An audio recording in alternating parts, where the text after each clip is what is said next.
दोस्तों आज पेश है खूनी डॉक्टर। ये कवर चित्र है दोस्तों।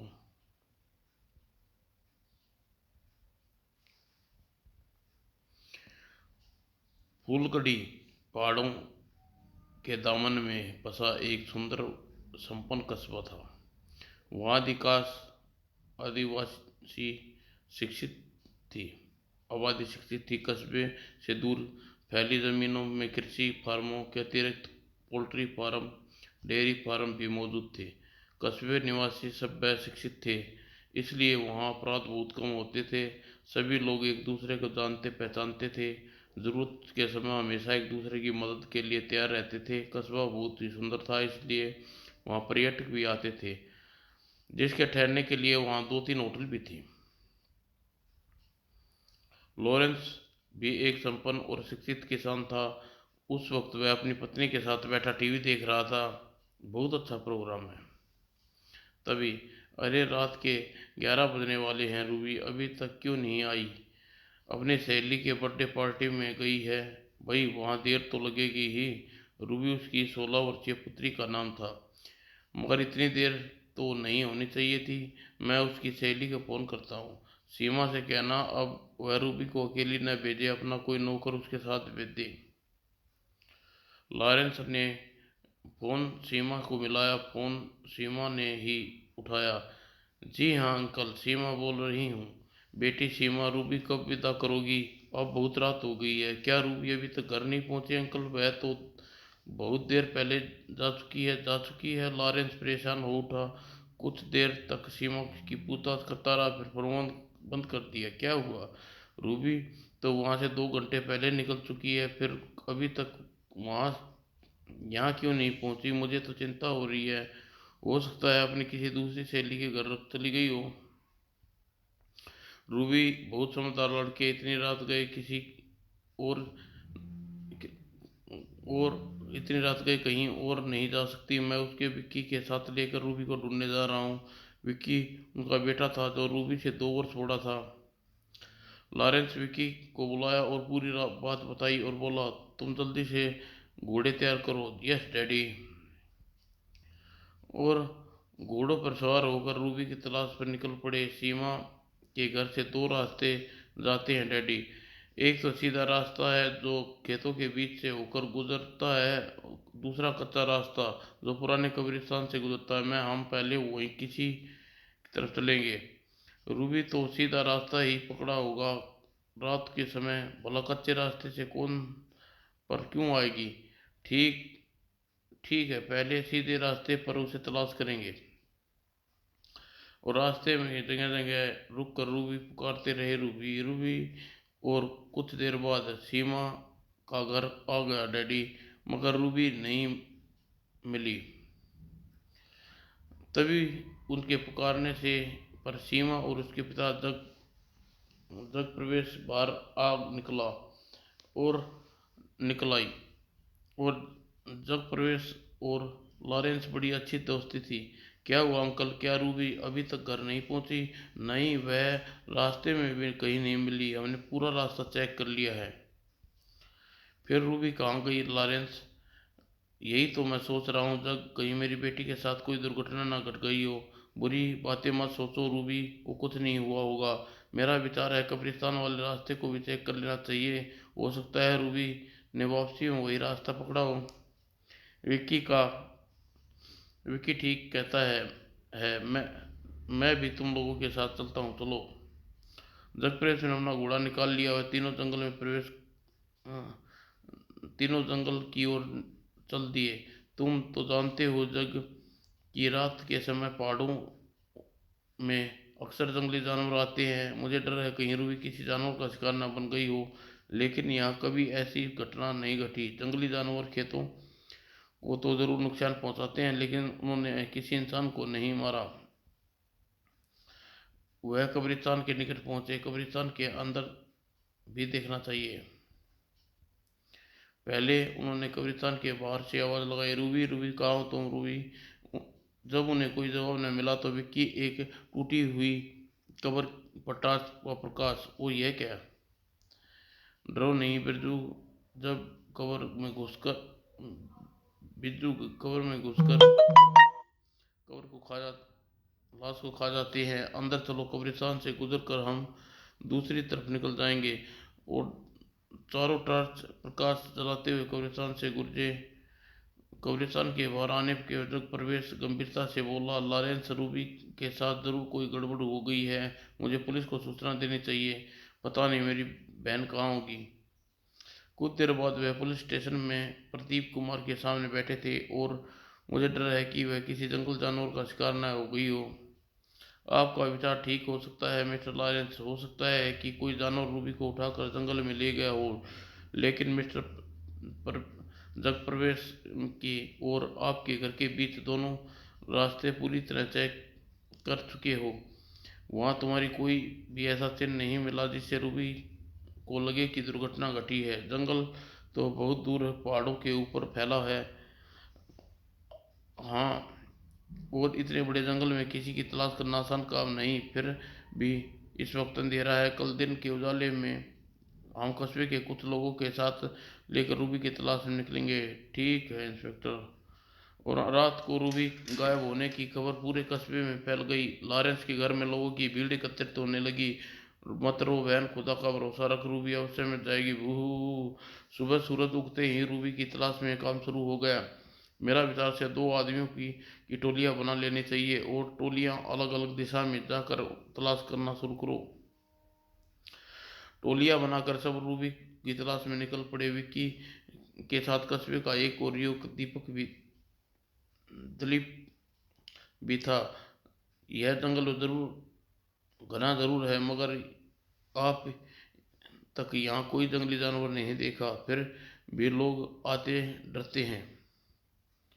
अचानक ही दीपक ने संकेत किया, उधर देखो कि वहाँ गिद्ध मंडरा रहे हैं। हाँ, गिद्ध तो किसी की लाश पर मंडराते हैं। फिर दीपक ने अपना वक्का दूरा छोड़ा और घोड़ा की दिशा में दौड़ा दिया। विकी उसके पीछे था। वह निकट पहुंचते ही वहां बैठे गिद्ध को उड़ा गए और विकी का दिल अज्ञात भय से कांप उठा। दिलीप, वह सफेद ढेर कैसा है? रूबी कल लाल वस्त्र पहने हुए थी। पहले उसे निकट पहुंचो तो चलो। फिर जब वह निकट पहुंचे, रूबी मेरी बहन। यह तो वाकई रूबी है, मगर इसका सिर कहीं कहाँ गया? यह रूबी ही है दिलीप। सिर न होने की वजह से भी मैंने इसे पहचान लिया। मेरी बहन ही है। और विक्की रूबी के सबसे लिपट कर रोने लगा। कुछ देर बाद लोग वहाँ पहुँच गए और लॉरेंस की बेटी की लाश देखकर बुरी तरह कांप उठा। यह क्या होगा मेरी बच्ची? प्लीज लॉरेंस, खुद को संभालो। लाल का निरीक्षण करने के पहले बाद पुलिस ने गंभीर स्वर में घोषणा की, रूबी को किसी जानवर ने नहीं मारा, बल्कि किसी तेज धार वाले हथियार से गर्दन काटकर इसकी हत्या की गई है। यह तुम क्या कह रहे हो इंस्पेक्टर? मैं बिल्कुल ठीक कह रहा हूँ मिस्टर लॉरेंस, मगर ऐसा कौन कर सकता है? हमारी किसी से दुश्मनी नहीं है। कातिल के बारे में बाद में सोचेंगे, पहले रूबी की सिर तलाश किया जाए। कहीं निकट ही पड़ा होना चाहिए। यह भी हो सकता है कोई जानवर उसे कटा हुआ सिर को उठाकर जंगल ले गया हो। फिर सिर की तलाश हुई, मगर रूबी का सिर कहीं भी दिखाई न दिया। दीपक इंस्पेक्टर को दीपक कुमार एक बार फिर लाश के निकट पहुंचकर खड़ा हुआ। मैं विश्वास कह सकता हूँ रूबी की हत्या इस जगह नहीं की गई। अगर गर्दन यहाँ काटी जाती तो आसपास खून फैल जा गया होता, लेकिन खून नहीं है। इसका अर्थ हत्या कहीं और की गई है। बाद में लाश को यहाँ लाकर डाला गया है, लेकिन सिर कहाँ गया? हो सकता है हत्यारे ने सिर वहीं दबा दिया हो। यह बात गले से नहीं उतरती इंस्पेक्टर। हत्यारे ने लाश की गर्दन अलग अलग कर दूसरी जगह दबाने की क्या जरूरत थी? इंस्पेक्टर के पास इन सवालों का जवाब नहीं था। रूबी की सिरकटी लाश जब कस्बे के अस्पताल आई तो पूरे कस्बे में आतंक फैल गया। अस्पताल के बाहर भीड़ एकत्रित हो गई। किसने मारा रूबी को? हमारे कस्बे में कभी ऐसी घटना नहीं घटी। हत्यारे ने पूरे चेहरे को गायब कर दिया बेचारी। और लोग कस्बे के अन्य लोगों को भय से खेतों में रूबी के सिर की तलाश करते रहे। हो सकता है हत्यारे ने सिर किसी खेत में डाल दिया और नदी में भी फेंक सकता है। और सारे दिन तलाशी के बाद रूबी का सिर नहीं मिला पाया, मगर अस्पताल में रूबी की लाश की पोस्टमार्टम हो चुका था। डॉक्टर चौधरी चौधरी प्रदीप कुमार ने बताया, इंस्पेक्टर, हत्यारे ने रूबी के सिर पर जान ली है। उसके साथ कोई जोर जबरदस्ती नहीं की, लेकिन हत्या का कारण क्या हो सकता है? कारण किसी की समझ में नहीं आ रहा था। लाश के सिर न मिलने के कारण परेशान थे। आखिर रात के 10 बजे लॉरेंस ने कहा, मैं रूबी की लाश को ऐसे ही दफन करने की फैसला कर लिया है। ठीक है मिस्टर लॉरेंस, उचित उचित भी यही है कि लाश को दफन की जाए। और आधी रात के समय रूबी की लाश दफन कर दी गई। अगली सुबह इंस्पेक्टर प्रदीप कुमार ने उस रास्ते की जांच की जहां लॉरेंस के घर से जग प्रवेश को जाता था। दोनों ओर झाड़ियों में जाकर ध्यान से देखो। अगर हत्यारे ने लड़की पर हमला किया है तो कोई न कोई निशानी अवश्य मिलेगा। सिपाही झाड़ियों में घुसकर एक एक इन जगह को निरीक्षण कर आगे बढ़ने लगे। और कुछ देर बाद यह लेडीज पर्स और अगली पल इंस्पेक्टर की सूचना दी गई। हाँ, यह रूबी का पर्स है। लॉरेंस ने मुझे बताया था कि रूबी एक चमकदार कपड़े का पर्स था। इसका मतलब हत्यारे ने रूबी इसी जगह हमला किया था। तभी सिपाही ने दाईं ओर भागकर आता दिखाई दिया। सर, उस घास में खून के धब्बे और ऐसा निशान है जैसे किसी ने भारी चीज से घसीटा गया हो। चलो देखते हैं। और फिर फोटोग्राफर को बुलाकर इंस्पेक्टर ने स्थान के चित्र बनवा दिए। वो कोई सुराग न मिलने के कारण पुलिस तफ्तीश आगे नहीं बढ़ा पाई और रूबी की लाश मिलने के दूसरे दिन कस्बे के दो लड़के पक्षियों का शिकार करते हुए पुराने कब्रिस्तान पर पहुंचे। अचानक, ओए रोमी, कहाँ है भूत? अरे, भूत दिन में नहीं निकलते, चल कर उधर देखे। दोनों ने घूमकर कब्र के सामने पहुंचे। ई आई यू सोनू, यह तो चुड़ैल है, भागो यहाँ से। नहीं रोमी, यह तो मुझे पहचान लिया, यह रूबी का कटा हुआ सिर है। कुछ ही देर में पुलिस, रूबी के रिश्तेदार तथा कस्बे के अन्य लोग वहां पहुंच गए। ओ मेरी बच्ची, किसी जानवर ने इस चेहरे को आंखें खा डाली। और हाँ, यह काम जानवर का नहीं लगता, लेकिन 2 दिन बाद रूबी का सिर कहाँ से आ गया? हत्यारे ने ही उसे यहाँ फैला कर डाला है, या फिर जंगल में कहीं पड़ा होगा, कोई जानवर उसे यहाँ उठा लाया।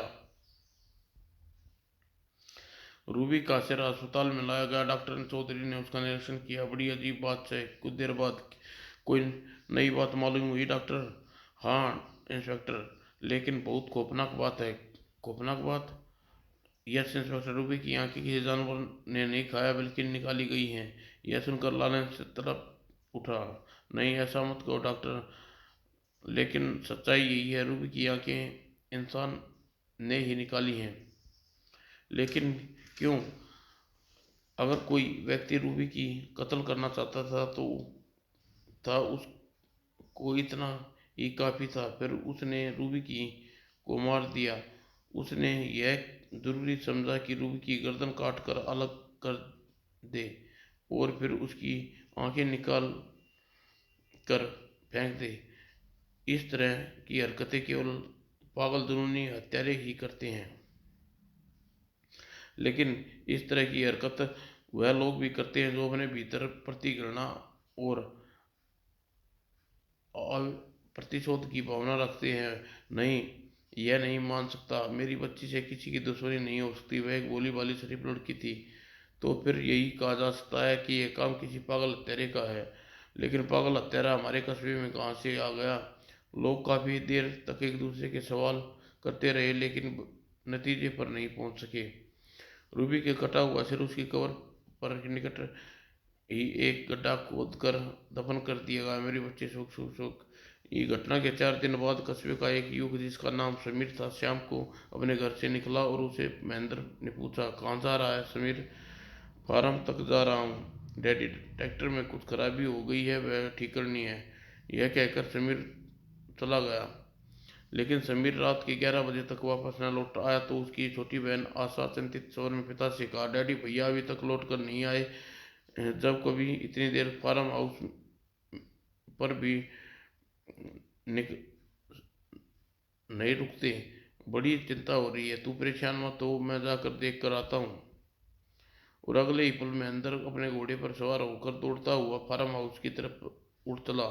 सिरदी फार्म हाउस में पहुंचा। समीर समीर कहाँ है, जरा बुलाओ। वह तो घर गए, चले गए बाबूजी। घर चले गए? हाँ बाबूजी, वह तो 9 बजे ही घर चले गए थे। और वापसी पे महेंद्र बहुत तेजी से घोड़ा दौड़ा रहा था। समीर 9 बजे चला गया तो फिर अब तक घर क्यों नहीं पहुंचा? कुछ भी कुछ ही देर में वह घर पहुंचा। समीर आया? नहीं है डैडी। कहाँ चला गया? फार्म से तो 9 बजे ही घर से चल दिया था, अब तक तक नहीं पहुंचा। नहीं, मुझे तो डर लग रहा है डैडी। समीर भैया देर रात तक कभी बाहर नहीं रहे, आप जाकर पुलिस को खबर कीजिए। और समीर सचमुच गायब हो गया था। पुलिस और कस्बे वाले ने मिलकर 2 दिन तक उसे ढूंढते रहे, लेकिन वह नहीं मिला। कहाँ चला गया मेरा बेटा? उसी पागल हत्यारे का शिकार तो नहीं बन गया वह? जब तक कोई सबूत नहीं मिल सकता कुछ नहीं कहा जा सकता। और इस बार भी लोगों ने 2 दिन दो दो की टोलियां बनाकर समीर की तलाश कर रहे थे। जग प्रवेश भी तलाश के काम में शामिल था। उसे के साथी के रूप में दिलीप दिलीप था। पता नहीं अचानक यह सब क्या होने लगा, कुछ समझ में नहीं आता। अंकल, मुझे लगता है कोई भूत हमारे कस्बे में आ गया है। तुम पढ़े लिखे हो, कर इन बेकार की बातों पर विश्वास करते हो। तभी अंकल, वह देखिए, वह कुत्ता खाने क्या खाने आया है, चलो देखते हैं। और घोड़े पर उतर कर तक बांसों के झुंड में झांका। ये भगवान, क्या हुआ समीर? अभी अभी पता चल जाएगा। और वह सिर समीर का ही था। अरे यह तो समीर है, इसकी दोनों आंखें गायब है, चेहरे पर मास्क नचा हुआ है। और कुछ देर बाद कस्बे और पुलिस वाले वहां पहुंच गए। महेश अपने पुत्र का सिर देख कर विलाप कर उठा, आए मेरा जवान बेटा, पागल हत्यारे की उसकी जान ले ली। और समीर के सिर को तुरंत जांच के लिए भेज दिया गया। बिल्कुल वही उसी तरह का मामला है। इसके बाद इंस्पेक्टर को बताया, वह भी हत्यारे का काम है डॉक्टर। इसका अर्थ है हमारे कस्बे में सचमुच पागल हत्यारा मौजूद है। और उधर दोपहर समीर की लाश भी मिल गई। जंगल में लकड़ी काटने वाले एक व्यक्ति ने देखा लाश, यह समीर की होगी। और पुलिस वहां जाकर लाश को भी अस्पताल ले आई। पोस्टमार्टम के बाद चौधरी ने बताया, हत्या 2 दिन पहले की गई है और हत्या रूबी की हत्या करने वाले तरीके में जरा भी फर्क नहीं है। और दोनों ही मामले हत्यारे ने कोई सुराग नहीं छोड़ा। इसका अर्थ काफी चालाक भी है। और कस्बे के लोगों ने इंस्पेक्टर दीपक कुमार को घेराव कर लिया। इंस्पेक्टर, पागल काती अगर कस्बे में ज़्यादा मौजूदा वारदातें और भी हो सकती हैं, हमें उसे ढूंढ कर गिरफ्तार करो। हाँ हाँ, जल्दी गिरफ्तार करो। भाई, पुलिस पूरी कोशिश कर रही है। हम एक एक आदमी के विषय में छानबीन कर रहे हैं। आपका विश्वास दिलाता हूँ, बहुत जल्दी हम हत्यारे को ढूंढ निकालेंगे। और अगले 4 दिन 4 दिन हत्यारा गिरफ्तार नहीं हुआ। मगर एक बार वारदात हो गई। खेत में काम करने वाले एक मजदूर हत्यारा का शिकार बना। उसके सिर कटी लाश खेत के ट्यूबवेल के पास पड़ी मिल गई थी। और सिर पता नहीं हत्यारे ने कहाँ फेंक दिया होगा। यह लाश और कटे सिरों का निरीक्षण करने पर डॉक्टर चौधरी ने एक बार फिर नई बात बताई। मैं इन तीनों केसों में एक महत्वपूर्ण बात नोट की है इंस्पेक्टर। पहले तो यह कि अपना वहम समझ रहा था, लेकिन वह तीसरी लाश देखने के बाद मैं विश्वास के साथ कह सकता हूँ यह काम किसी एक्सपर्ट सर्जन का है।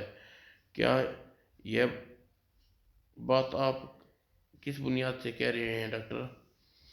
मैं इस बुनियाद से कह रहा हूँ कि आंखें के सिरों की आंखें जिस अंदाज से निकाली गई हैं वह अनाड़ी का अंदाज नहीं, वह किसी प्रतिष्ठित डॉक्टर सर्जन का अंदाज है, लेकिन इस कस्बे में तो आपके अतिरिक्त कोई सर्जन नहीं है और मैं कातिल नहीं हूँ।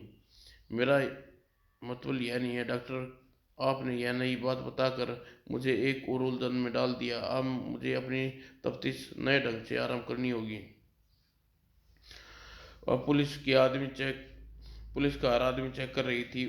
बाहर जाकर होटलों में ठहरे लोगों की जांच की जा रही थी। कोई पर्यटक तो नहीं ठहरा जो डॉक्टर है। नहीं, यहाँ किसी ने अपना पेशा डॉक्टर नहीं लिखवाया। उस कस्बे में मौजूद तीनों होटल में से किसी में कोई डॉक्टर नहीं ठहरा हुआ था। इसी तरह सप्ताह गुजर गया, कातिल का कुछ पता न चला। एक एक सप्ताह और कोई वारदात नहीं हुई है। कहीं ऐसा तो नहीं हत्यारा बाहर चला से आया और वापस चला गया हो। वारदात कहीं से वारदात कहाँ से होगी? धन्नाजक कस्बे वाले को रात की घरों से निकलना ही बंद कर दिया है और हमें हत्यारे के एक जाल बिछाना चाहिए सर। अगर कोई लड़की या युवक रात के समय अकेला कस्बे से टहलने के लिए तैयार हो जाए तो मशवरा अच्छा है, लेकिन इसके लिए तैयार कौन होगा? और फिर इंस्पेक्टर प्रवीण कुमार कुछ भरोसे के लोगों से इस विषय में बात की। समीर की बहन बहन आशा इस काम के लिए तैयार हो गई। मैं आपकी मदद करने के लिए तैयार हूँ इंस्पेक्टर।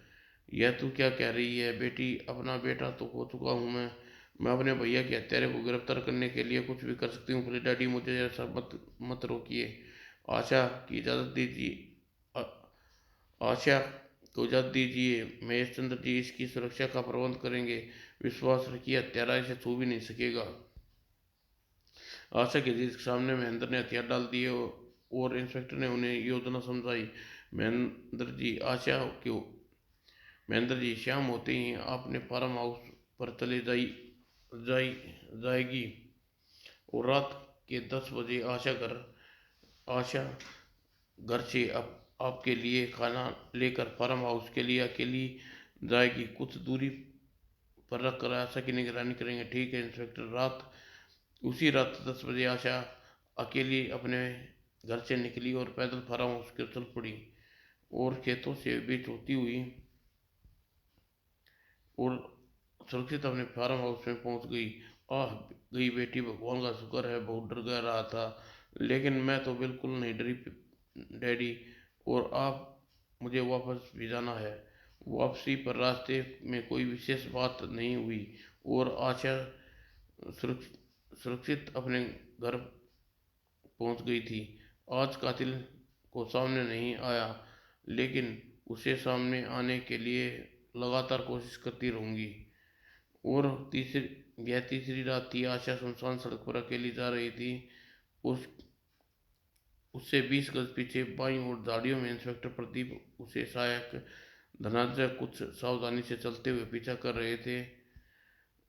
अचानक आशा कोई आहट नहीं सुन सकी, क्योंकि पीछे आने वाला छांव के पांव में रबड़ के सोल के जूते थे। और इंस्पेक्टर प्रदीप कुमार धनंजय तुरंत ही झाड़ियों से निकलकर सड़क पर आ गए। तभी छाया के निकट पहुंचकर दराती वाले हाथ ऊपर उठाया, लेकिन उसकी गोली सिर्फ छाया के चोगे में सुराख कर डाला। घबरा कर कातिल ने दराती हाथ से छूट गई और नीचे गिरी और झाड़ियों में छलांग लगा दी। कमान धन्नाजय और मगर झाड़ियों के कारण वह तेजी से दौड़ पा रहे थे। और तभी वो निकल गया कमीना, और बहुत फुर्तीला था सर। वह तो उसे इतनी जगहों का पूरा ज्ञान भी था। इन झाड़ियों से इतनी तेज दौड़ता चला गया कि जबकि हम कदम पर ठोकर खाते रहे। कुछ देर बाद क्या हुआ इंस्पेक्टर साहब? सारी भागने में सफल हो गया। वह उसका हथियार सर, इसी से आशा पर हमला करने वाला था। इसकी धार इतनी तेज है कि एक बार में इंसान की गर्दन कट सकती है और कातिल की यह पहली निशानी हमारे हाथ लगी है। और फिर टॉर्च के प्रकाश से जगह जगह निरीक्षण किया गया। छलांग लगाते झाड़ियों में घुसा था। हाँ, यहाँ से सड़क के किनारे मट्टी साफ और नरम है, नरम और गीली है। एक जगह पूर्ण टॉर्च का प्रकाश, वह दोनों चौंक पड़ी। ओह, यह निशान तो कातिल के जूते का निशान है। निशान बिल्कुल साफ है। कंपनी का नाम जमीन पर उतर आया है। हमें यह बड़ी सफलता मिली गई। यह दराती और जूते के निशानों की मदद से हम कातिल की खोज निकालेंगे। और तुम आशा के घर पहुंचो और वापसी में पुलिस के फोटोग्राफर को लेते आना। मैं यहीं रुकूंगा। कस्बे में जूते की कस्बे में जूतों की सिर्फ एक चार दुकानें थीं। और आवश्यक कार्रवाई के बाद इंस्पेक्टर प्रदीप कुमार ने पूछताछ करता हुआ तीसरी दुकान पर पहुंचा। जी हाँ, कंपनी के जूते मेरे दुकान पर मिलते हैं। मुझे उस आदमी की तलाश है जिसके पास यह जूते हैं। तुम कुछ मदद कर सकते हो? यह जूते सिर्फ 1.5-2 मास पहले खरीदे गए हैं, लेकिन ये वैरायटी मेरे सिर्फ 2 मास पहले ही आई है। तुमने तो महत्वपूर्ण बात बताई है दोस्त। अब ये ज़रा सोच कर बताओ कि ये जूते तुमने किस ग्राहक को बेचे हैं।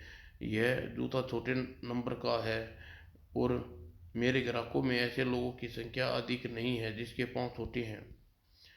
तो फिर तो आप इस जूते के ग्राहक का नाम भी जान बता सकते हैं। जवाब में दुकानदार ने 6 ग्राहकों के नाम लिख दिए जिनमें से इन्होंने जूते खरीदे थे। इंस्पेक्टर प्रवीण को अगली मंजिल कस्बे में एकमात्र बड़ा स्टोर जहां खेत बाड़ी में काम वाले औजार बेचते थे। यह दराती को पहचानते हो? वास्तव में पर दराती पर दराती पर से किसी ने उंगलियों के निशान नहीं मिले थे, लेकिन उसके फल पर दुकान का डेस्मार्क अवश्य अंकित था। जी हाँ, यह दराती हमारी दुकान की है। क्या तुम इस दराती को खरीदार का नाम बता सकते हो? नहीं सर, नहीं इंस्पेक्टर साहब, ऐसी दराती बहुत से लोग खरीदते हैं, भलाए उनके नाम कैसे याद रख सकता हूँ। तुम्हारे पास जो लोग दरातियाँ या दूसरे औजार खरीदने आते हैं तो उस संबंध में अवश्य खेती बाड़ी में पेश होता होगा। क्या पिछले 1.5-2 महीने में किसी अवधि में तुम्हारे पास ऐसा ग्राहक आया जिसका संबंध ऐसे पेशे से न हो? कुछ देर सोचकर दुकानदार बोला, हाँ याद आया। कुछ दिन हुए हैं कि दिलीप मेरी दुकान पर आया था। उसका पेशा खेती बाड़ी नहीं है। मैं जानता हूँ दिलीप कोई काम धंधा नहीं करता। तुम्हारी दुकान पर वह खरीदारी करने आया था।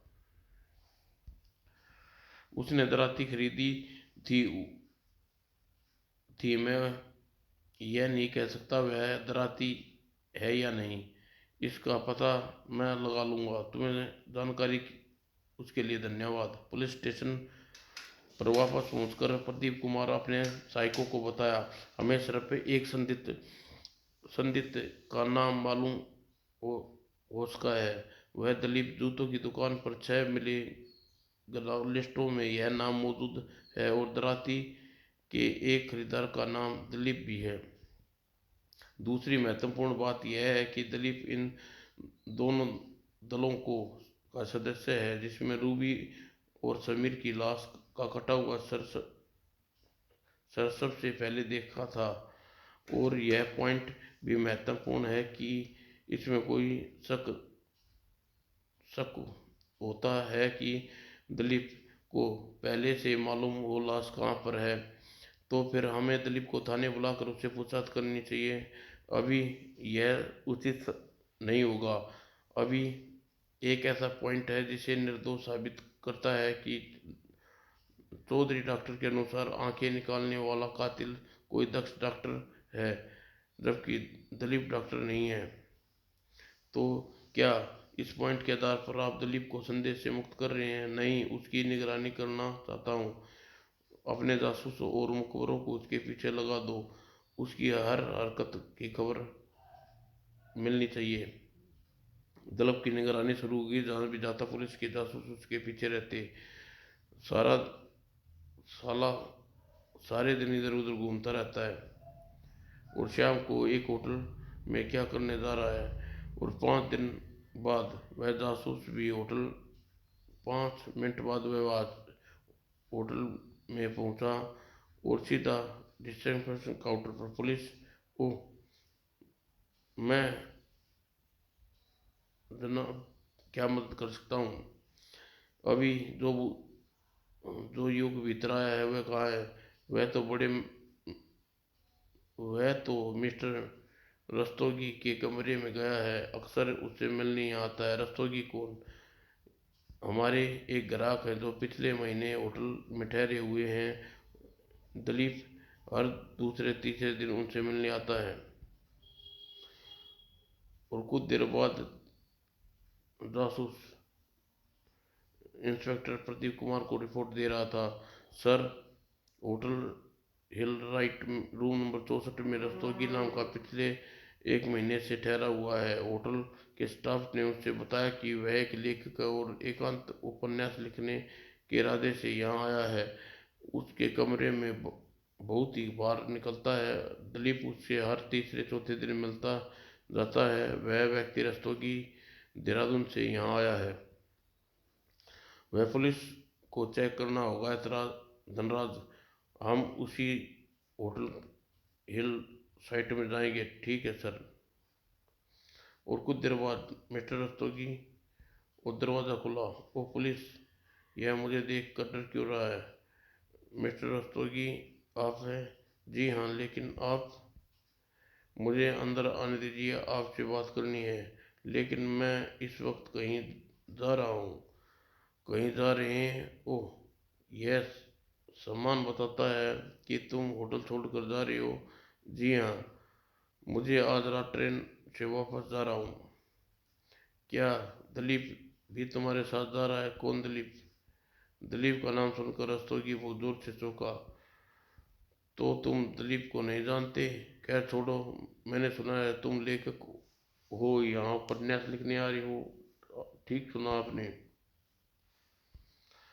तो मुझे उपन्यास दिखाओ जरा, तुमने 1 महीने में लिखा है। मगर क्यों आप इस तरह मुझसे पूछताछ क्यों कर रहे हो? क्योंकि मेरा काम ही पूछताछ करना। भाई देवे, तुम जरा अपना सामान खोलो, इसकी तलाशी लेनी है। तलाशी? मगर क्यों? सूटकेस लॉक नहीं था, लेकिन गिरने के कारण उसका लॉक खुल गया। और इंस्पेक्टर को उत्तर देने की बजाय नीचे बैठकर सूटकेस का ढक्कन उठाया और फिर मेडिकल किट बैग।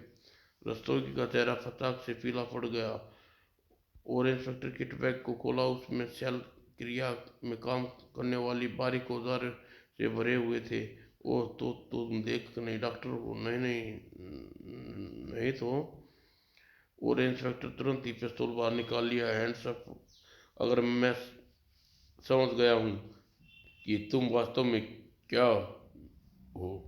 रस्तोगी खामोशी से आत्मसमर्पण कर दिया था। उसे गिरफ्तार करके पुलिस स्टेशन ले गया और कुछ ही देर में पुलिस ने दीपक के घर छापा मारा, उसे भी हिरासत में ले लिया। यह क्या इंस्पेक्टर, मेरा क्या अपराध है? अपराध क्या है? भोले मत बनाओ दलीप। तुम 3 निर्दोष हत्या इंसानों की हत्या की है। डॉक्टर रस्तोगी इस समय हवालात में है और उसने अपना अपराध स्वीकार कर लिया है। और बाद में इंस्पेक्टर ने कस्बे वालों को बताया, रस्तोगी वास्तव में देहरादून की आंखों का डॉक्टर है। उसका धंधा अच्छा नहीं चल रहा था, इसलिए उसने दौलत कमाने के लिए एक विचित्र तरीका खोज लिया और अपने क्लिनिक में उसे धनवान अंधों की आंखें लगानी शुरू कर दी थी। पैसे पैसे से आंखें खरीद सकते थे।